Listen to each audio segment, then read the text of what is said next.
It's a trucking, transportation, and lifestyle show like none other. Man, you call this a life? Road Gang Radio is back for another half hour of the best transpo show in the known universe. We come in peace. Well, actually, we're falling to pieces. Let's see if we can achieve liftoff, Phone Master Dre. We sure did, and we're lifting off into the final live hour of Road Gang Radio with Lindsay Lawler and Jimmy Mack. By the way, it's a fun weekend. My brother, of course, sent me pictures from him going to Game 1 of the Chicago Cubs first round of the playoffs, the wild card round. Our good friend Showtime has actually told me to turn 2 for the weekend and then sent me his view of the racetrack in both directions. He's over there watching the cars fly by. Hope you all have grand and dandy plans for the week. Oh, I like that, Lindsay. No. Harley. Yeah, Suzuki. I feel targeted. All right. I thought you'd feel seen. Want to make a quick announcement, by the way, as Tara was saying. It turns out that those ads happening during the live of this show are going to go away. They will continue to be a part of anytime you watch in the aftermath. They will be there. But the ads that you have been seeing popping up, the Turtle is on the case and going to make sure that they aren't there much longer. That was a great phone call from Marshall and an even better resolution from our good friend Touchdown Turtle. Thank you for Breaker Back Talk. LaRue, what do you do? What do you know? What do you say? Well, what I know is that this next guest is my spirit animal on every level. You're talking all my worlds of cocktails and country music, or music in general, vinyl. But this book is so something that I want to gift to everybody I know. I think actually, Jim, quite frankly, this would be when we talk about curating evenings and theme parties or whatever. This book is a great way to do, actually, all this guy's books, but this book in particular would be a really fun thing to come over, and we're going to listen and drink our way through I mean, we'll be really drunk if I really lean in, but whatever happens. But it gives I say I don't want to have people over and just have cocktails. This gives a theme and a conversation and a starting place. So our next guest knows how to set the mood better than anyone I've ever met. I say met because we're about to be besties. He's the best-selling author of Booze and Vinyl Country, a book that pairs over 60 of country music's biggest albums with the perfect cocktails. We're talking Dolly, Loretta, Taylor, Beyoncé, Johnny Cash, Morgan Wallen. That guy. Miranda Lambert. All with a drink in hand. But this isn't his first rodeo. André has written 12 cocktail books, everything from cowboy cocktails to forbidden cocktails, inspired by old Hollywood to Gotham City cocktails, straight from Batman's bar, also a very cool theme night. He's even circumnavigated the globe in search of the world's best drinks, which officially makes him my favorite kind of explorer. If you're a music lover, a cocktail nerd, or you just want to know what to sip while Jolene is on repeat, and he's going to tell you, you're in the right place. Please make welcome to the show our new friend, soon to be yours, André Darlington. Good morning. Finally. Good morning. Thanks for having me on. I have to take you on book tour with me. That was an amazing intro. I would love that. I also would love your name, André Darlington. Come on, and you, when you see his picture too, you're like, this is the person I will take sipping advice from. It makes a lot of sense when you see you. I'm just saying. Nice. I joke that I might be the only Andre in country music at the moment. Well, so too, our producer over there is Andre. We call him Phone Master Dre. So two Dre's. We bonded a little bit. Yeah, you got 2 Dre's this morning. How do you feel about that? How do you feel? We'll call you. We call him Sexy Jesus, by the way, because he's got that vibe. Whether that might be blasphemous, but. For today's interview, we've got Sexy Jesus and André Darlington. Well, we bonded on 2 aspects of our name, and that was going to be one of the things about if Tara asked me if I got asked or brought up anything on air that was kind of a little crazy. And it was one time someone came on and said, "Hey, André, I got to bring something up to you." And I'm like, "Oh, okay." They're like, "I found you on Facebook, but I was very surprised that you were white." Because we have that problem being white guys named Andre, and also being a white guy from the state of Louisiana too, because our accents tend to kind of fall into what I call that groovy von groovy stein. Andre, the book is really groovy. I'm just going to kind of give people a sense of this so that we get a more in-depth view. Immediately, I gravitated towards the Wichita lineman. There are some great, terrific liner notes about what the experience was like the first time that Campbell ever heard Wichita lineman, and I love the fact that you have a before you drop the needle. It helps to tidy up before you invite everyone over for an after bar. You actually give the credits of what, how the album was created, the genre, the producer, the label, when to spin. But I have to tell you, I haven't had a drink in 31 years, but I hang out with friends of mine who are foodies and cocktail aficionados. I have the hardbound version of this book, and I have to tell you, I have one friend in particular, and Lindsay knows who it is, who is getting this the moment he gets back in town. But I wanted you to kind of talk about the drink, side A and side B, because I think that the lineman, the drink you've come up with for this song, is perfection. And to kind of give people a sense of the creation, but also the curation of what it is this book is. Yeah, so this is actually the fourth in the series, and I was writing other cocktail books, and while I was writing other cocktail books, I was listening to vinyl, and I realized that side A and side B of an album is kind of the perfect time to do a mixed drink. So that's sort of the theme of the book. I do give occasions and whatnot, and when I'm doing something like Wichita Lineman with Glenn Campbell, I'm really diving in. I'm diving into what the artists themselves like to drink. In a few spots, I have that. I also dive into lyrics, and then I listen to the albums a number of times, and kind of, something will speak to me. For instance, the lineman, which is side A on this. I wanted, there's this image of the lineman is sitting up on the pole and kind of out by himself. So I went with a rosemary syrup for that to kind of give this kind of windswept flavor to it. So it's kind of it's a little bit of a mule, a little bit of a sour going on. It's ginger beer, which gives you some rich flavor, and then a rosemary syrup, and then a rosemary sprig on there. Again, kind of to give you the scrublands. And then side B is very different, and also turning out to be kind of a popular drink already from this book, coconut wine, which sounds a little crazy, but it's absolutely delicious. And it's coconut rum and white wine with a little ice and a lime wedge in there. So this is about the Straight Line, which is a song about a guy seeking his fortune in the tropics. So it is a fun album to talk about this with the drink, because you can kind of really see how different these vibes can be. So if you're having people over, start them off with this kind of fun bourbon drink, and then go a little wild with the wine and coconut. I love the wine and coconut. When I saw that, because I would drink coconut rum. I drank that Parrot Bay crap when I was in college, but had so much fun. And as an adult, I'm like, I can't drink coconut rum anymore. But then I saw that, and exactly. I was like, I'm a wine drinker. I'm fancy. But now I'm like, oh, I can have the best of both worlds. So I was very excited. Okay, Andre, this is a safe space. I need you to be honest with me here. You ready? Yep. Did you, in fact, while researching this book, because, by the way, what a fun research, was there ever a night where you were listening to the albums and you got lost in the cocktails and came up with ideas and maybe had too many and you're like, this is brilliant, and woke up the next morning and you're like, oh, that was a drunken idea that didn't work, or that you found out worked really well after all the cocktails?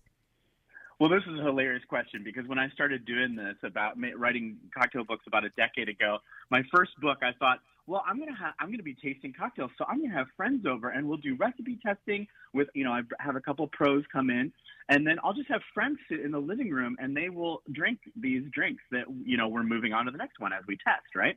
And that way I'm not wasting alcohol and we can have fun. I quickly realized when I woke up to a scribbled notepad of nothingness, that just turned into a party.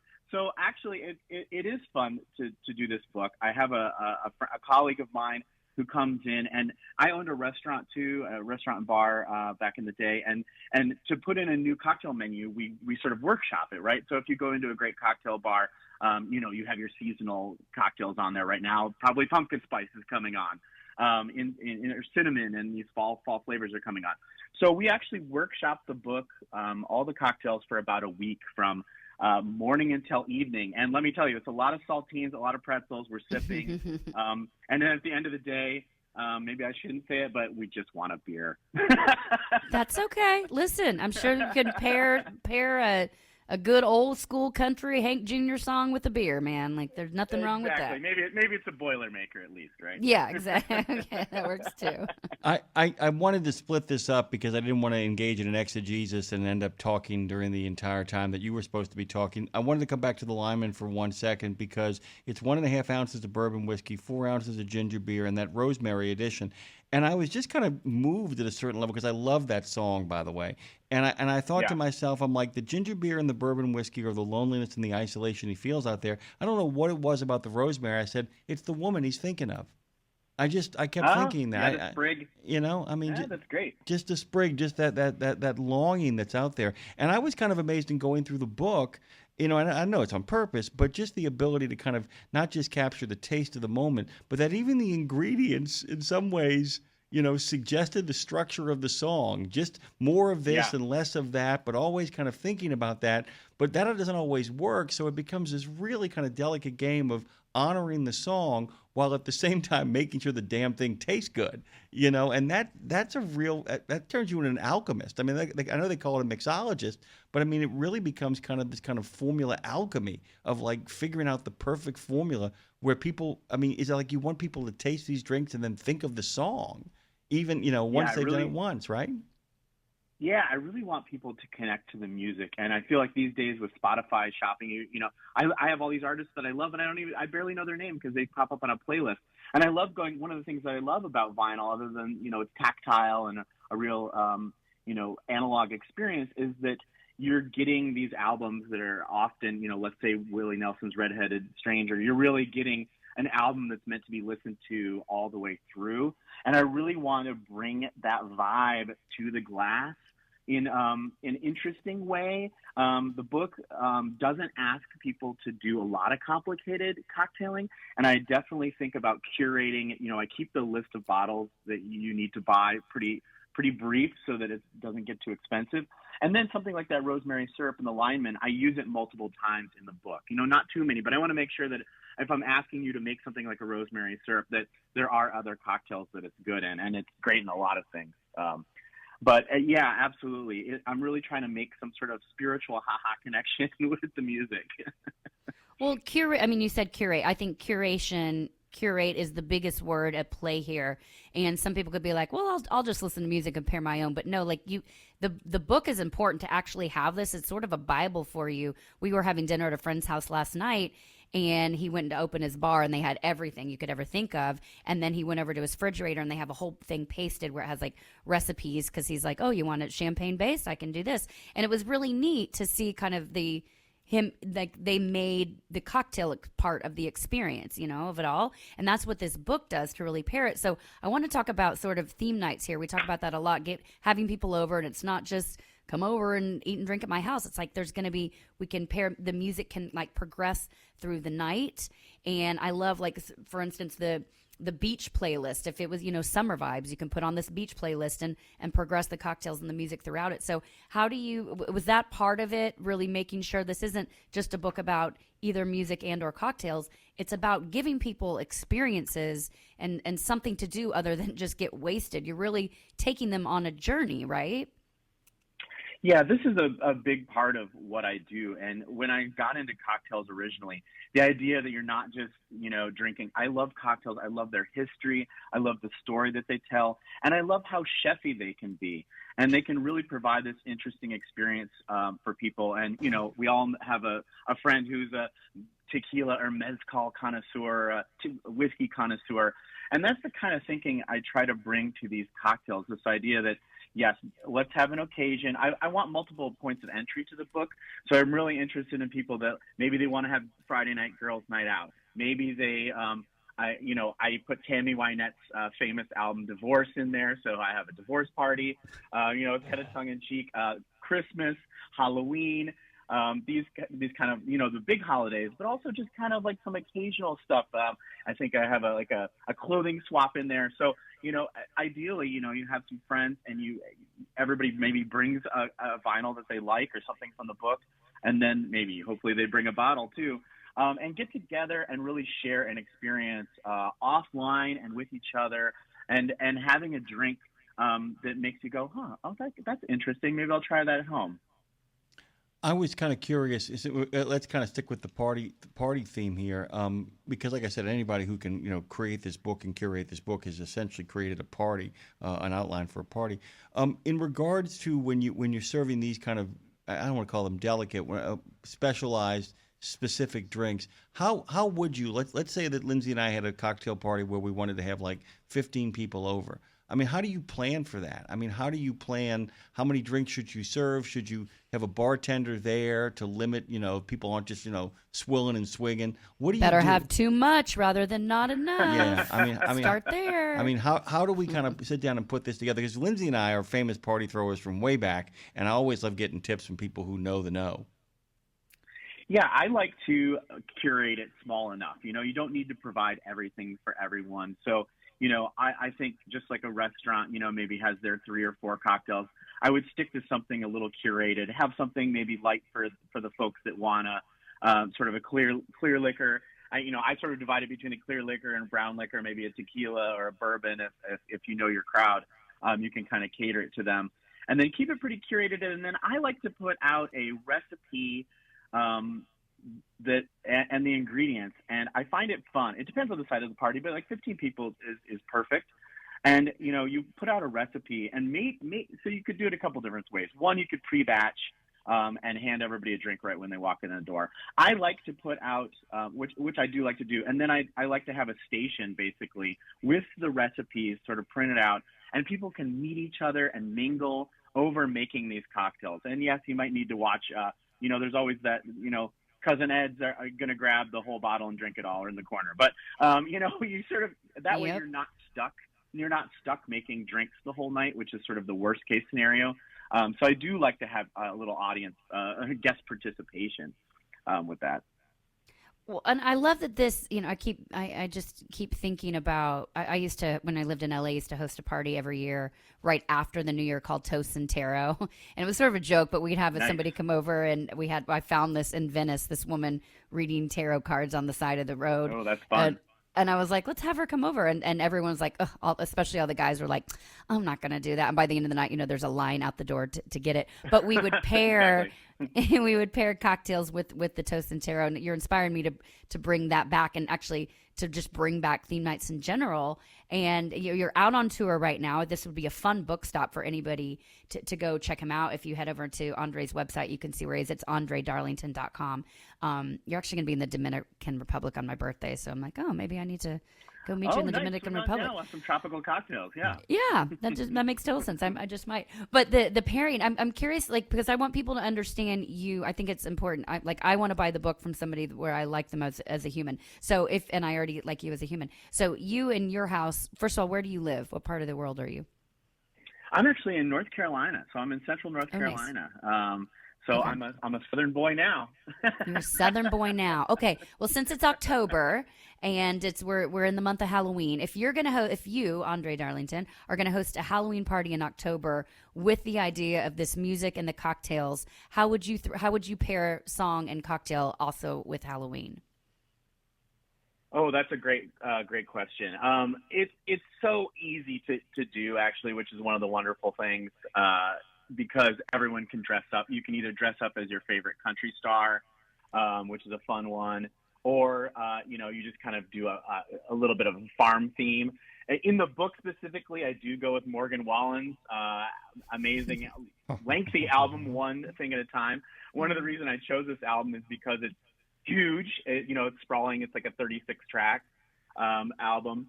And then, again, fall flavors for the cocktail. So you can do a couple from my book, but also just think fall flavors, which are, pumpkin spice, cinnamon, some of those more herbaceous things. Specifically for Morgan Wallen, I do a drink that's really fun. It's Campari. It's a little bit bitter with beer. And it's pretty easy. You could do definitely throw a bobbing for apples. Maybe do a bobbing. I'm just making this up, but a bobbing for boozy apples would be a fun part of the party. I like that. And then if it's Morgan Wallen themed, everybody gets arrested at the end of the night. Yay! Exactly. I know. It was so funny. I was thinking, it was actually behind the scenes of the publisher. They were like, some of these people have gotten in a lot of trouble, and I was like, listen, it's not up for me to police it for the book, because somebody that hasn't gotten arrested yet, the moment the book comes out, they'll get arrested. It's just how it And that's goes good. in music. It'll help sales. That's how it goes in music these days. Exactly. Hey, Lynn. Or unfortunately, some people pass away, or we don't know their production schedule, and somebody comes out with a new album right when the book launches. So we can't control all that. Hey, Lindsay, come on outside. We're having the Morgan Wallen chair throwing contest. You need to get on top of it. Exactly. I want it might be a rowdy Halloween, right? Yeah, and by the way, I want people also to understand that this book is curated as well as the drinks. A lot of the stuff that we've talked about with André this morning is actually available in the book. Back Road, Chapter 4 in particular, actually has a great guide to making drinks. It has a great guide to setting up a country bar. It actually tells you what you want to stock in regards to your pantry and gives you some pretty terrific syrup recipes as well. So I want you guys to understand that this is a beautiful book for Christmas time or for a birthday, for a real cocktail lover in your life. It can live there, and both as a lovely display item, but also as an active. You might wear the book out. This is one of those books that if you are an aficionado of cocktails and an aficionado of country music in particular, this particular book you will very, very quickly wear out going through particular pages, finding the recipes that you like, especially for those of you who have always wanted to have, like, Coke syrup. There's a pretty good, simple explanation for how you go about doing it, including the assistance. You use Mexican Coke. I agree, by the way. Well done, André. Yeah. Really, really appreciate it. Amazing in drinks and as a base on meats, too. It's Coke syrup is, even if you don't like Coke syrup is super useful in the kitchen. Agreed. I kept thinking too, Jim, I noticed, by the way, André, that there wasn't unless I missed it, a Nashville stop on your tour, which made me very curious since it's a country music. Now, I live in Nashville, by the way, and I'm a songwriter here. And there was a lot of people in this book, a lot of songs in this book where I actually know the writer. So my brain got going, André. I'm like, why was there not a book stop tour in Nashville? I feel like we need to put something together, and we have the songwriters behind these songs there, and we're pairing cocktails, and we're doing live music and your book. I'm just saying. Come on, man. This is music to my ears. I don't know the mystery of this tour and why we're not going to Nashville. I will say, and I would love to do that. That sounds incredible. Let's stay in touch and do it. I will say how this whole thing got going was I put out the first Booze and Vinyl in 2018, and I was nobody from nowhere, and I emailed all these companies to see who could support a possible book tour. And Crosley Turntables came back to me, the folks that make those cute little suitcase turntables that go under your bed or whatever, that you take to your dorm room or listen out when you're at the beach or at a picnic. And they gave me a mobile listening van. So it had all these stations inside, and it was filled with vinyl, and it had like 6 turntables in it and headphones. And we drove from New York City to Nashville and hit all the record stores and participating bars along the way. It was super cool. So Nashville is, of course, the spiritual home of this book, I would say, if there is one. And I love Nashville. And any opportunity to be in Music City is amazing. So I would love that. Okay, well, I will reach out. But, Jim, that'd be fun. We'd broadcast from it, do a whole thing. I mean, I see it all, so I think it's fun. But it's one more reminder, again, the options are limitless, how you can pair and make this. I keep talking about how do I start, how do I come up with how to host a party that's not just people coming over. I think this book is an excellent entry point on so many levels, not just blowing smoke. And if nothing else, it just looks beautiful sitting there on your coffee table, Jim. Yeah, and the other thing is, André, and Lindsay and I talk about this all the time because our earlier guest actually did a do-it-yourself role-playing game that he came up with, and Lindsay and I were kind of picking his brain for this as well. There is a big thing going on right now in the country of people finally being ready to get out in the world and go enjoy themselves, but also spend more time with the people they love. People are you finding that part of the popularity of what you're doing is based on the fact that more and more people are looking to do exactly what Lindsay, you and I are talking about, that sense of, I don't just want a drink, I want an event. I don't just want a meal, I want an experience. Do you feel like you're part of what I guess we could call an experience economy? That there's a whole group of Americans out there who want to do something where the whole thing is wrapped in a big bow. Absolutely. I mean, it's to the point that it's funny. People thought, have you ever thought about doing a wine and vinyl night? Because a lot of bars and restaurants have a wine and vinyl. And vinyl. And I love wine, but I think I love wine, and it would be fun. But I think part of what makes these books tick is that people enjoy the process and the experience of making these cocktails. So imagine if you go over to a friend's house and they just pull a bottle out of the fridge. Now imagine if you go over to a friend's house and they're stirring or shaking drinks and ask you to stir and shake a drink and put something together. It just adds to it. And plus the theme then and the music, it has this intellectual component that I think really raises it up. You're not just, standing around a keg in the backyard, although that's fun too. You're not just standing around a keg in the backyard staring at each other. You're doing something and you're learning something. And there's nothing better than going to an event or a friend's house. And, you're not asked to do too much. You're not making a 3-course meal together, a 5-course meal together, although that could be fun too. You're getting little bite-sized amounts of information that, it's the reason I like to put out a recipe card at an event or a gathering and have people make drinks for themselves. I think they just enjoy it more. So I think you're really onto something. Okay, for you, let's do a quick pairing here. I'm gonna say a spirit, and you tell me the best country artist that goes with the spirit. We'll just go basic. Mezcal. Right. Who pairs best with mezcal? Mezcal is a good one. Anyone along the border. I think of mezcal as being huge in like California. So any of the Bakersfield sound, I'm going to go with mezcal. Love it. Okay. What about a gin? Who pairs best with the gin cocktail? That's a really good question. Off the top of my head, and I hope I did it in the book, I think of somebody like Shania Twain, who, is really kind of, urban country. I love urban country, and urban country has really helped revive the genre over the years.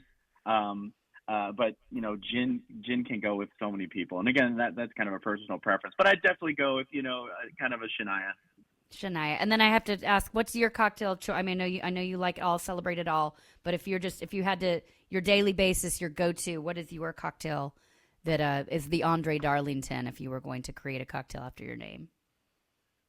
Oh, it would probably be some kind of old-fashioned variation, and maybe a little bitter, have an interesting syrup in it. I drink a lot of old-fashions at home. And old fashions with different bases. So you can do a tequila old fashioned or, of course, a whiskey old fashioned. But tequila old fashions are amazing. Rum old fashions, I'm a huge fan in the summertime. So I'm always playing with variations on the big classics like martinis, Manhattans, that kind of thing. By the way, you're a man after my own heart. My grandfather was Jim Beam's principal salesman in the city of New Orleans. It's how he put 7 kids through college, and cool. And he and his Sazerac. Yeah, and he and his wife. That's all they would have. She'd have a Sazerac. He would have an old fashioned, religiously on their porch at the end of every workday. Pure New Orleans. That is how to live and ride into the sunset, my friend. Let's go. This book is how to live and ride into the sunset. I'm telling you what, everybody head on over to andredarlington.com. You'll find out all his other books as well, which are very cool as well. This is just one in a series of amazingness. Cool So cool. books. You found a way to travel the world and eat and drink and listen to music all over. You are my spirit animal. You are an What's the word we're looking for here? What's the word we're looking for? You're the best, and we can't thank you enough for being a part of the scene, man. Thank you so much. Thank you guys so much for having me on. I just love spreading the gospel